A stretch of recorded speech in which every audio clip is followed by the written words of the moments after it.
a way to tell them at once, no?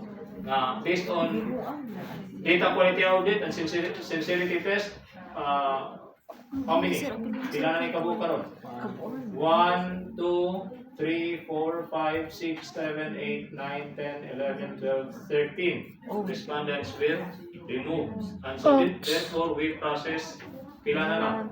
Pila mo itong original respondent. 1,306. Ang i-process na mo karon kanina lang ang gilitan na sa data. Mao di kailangan Isulti na hapon ang i-process. inyo dito sa inyo, ha? So, 1,293. that will make me more, what we call this, makita na po nga, you're doing your homework, no? If I could see those in the paper, makita na po sa paper. Okay? So, again, remove na to, no? Delete na to sila. I think this time, as of the moment, we do not need standard division. Okay? So, kana, ato na sa itong i-delete for the purpose of sorting to siya. And then here, bisa na ko i-remove to siya. Ano man, nagkalamupat man nga to ang respondents na karon, no? So, ako nang i-sort na sa nako. Sort na sa nako from A to Z. And you will see, na 1, 2, 3, 4, kits may mga na-remove. Mga 1 na diyan. Nanay mga nangambak ka na diyan, no? That's okay. Okay?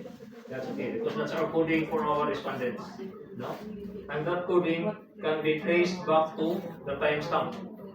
And in fact, with corresponding name. Di ba? Pero i-remove mo na itong name for the purpose of anonymity. Okay? So, baka na ba ito siya tanan? Ready na ba niya for analysis? I think so. For the time being. But somehow along the way, we met some problems in the data analysis, in which I want you to perform, experience doing it, even if you are not a math major. Maya mo kung tulo. Come on. Takuha ko mo di pa yun. Ano yan, i-check na din nasa po ang research associates. No? So, that is why I'm including the research associates because they will, of course, surely, because I'm very Divine na mo. busy. They will surely get into some hands-on of our articles, no? Under my guidance, no? So,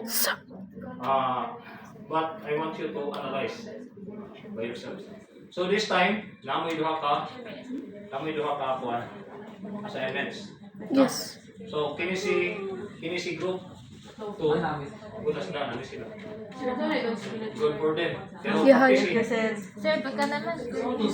You work pag-usap. No? Yes.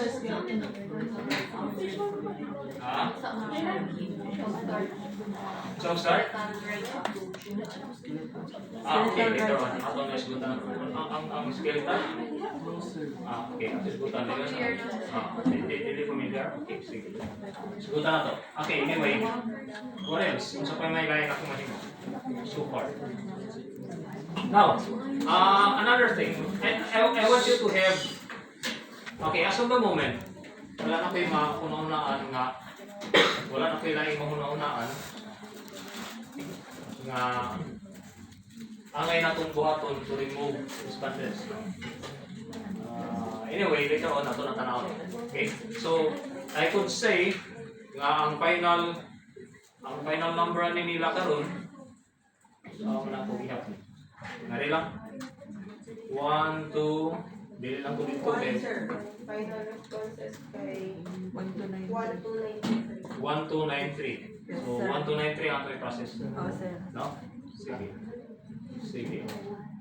Salamat, sige. So, okay. Now, I want you to include this one. I-appeal this siya for the next meeting. When you take a look at articles that we have done, you go to Google Scholar, you can search my name. So, for example, here, dimensions of motivations in teaching. May article in Hindawi. Pero wala pa lang sa impact factor niya. So we have this one, demographic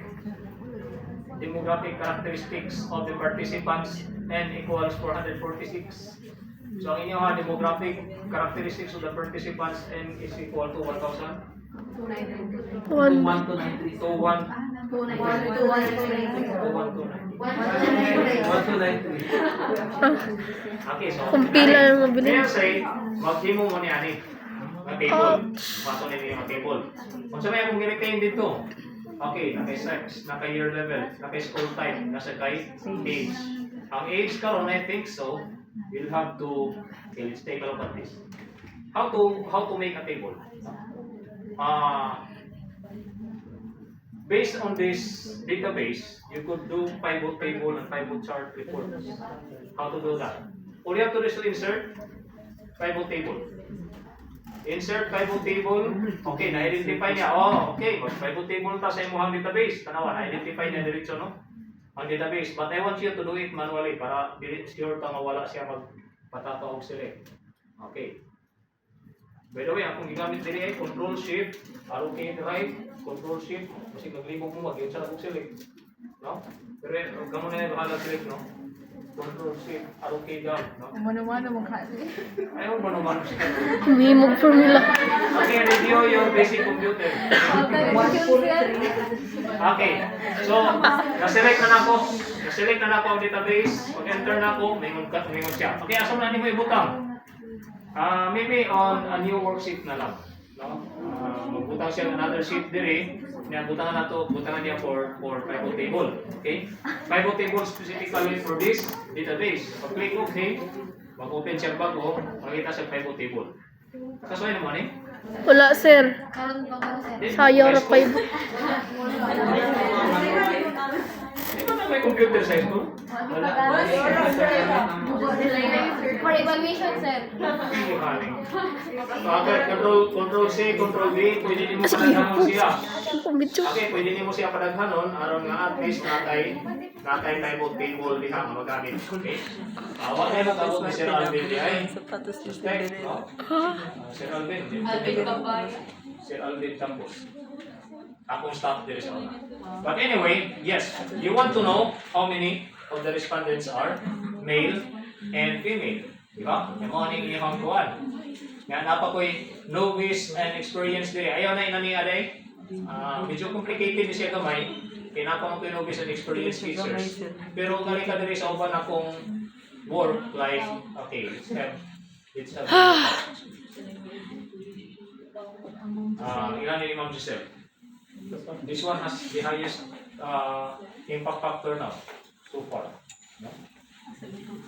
Believe ko na artificial intelligence, magod na. Also kayo ang artificial intelligence. Siya ginanira mo, okay na siya. Okay. O age, less than 20. Yan, 21 plus. Pwede na ninyo, kay, di ba pa siya? College? Yes, sir. Ati ali 22, 20, asa man nagpila? 19 yung rasugod, sir. Divine. 19. Okay, 18. Grade 12 naman na, sir. Pero namin magsugod Sure? 20. First year pa. Ako bata 20, 21 ang mga teacher. Bantay ah. Kung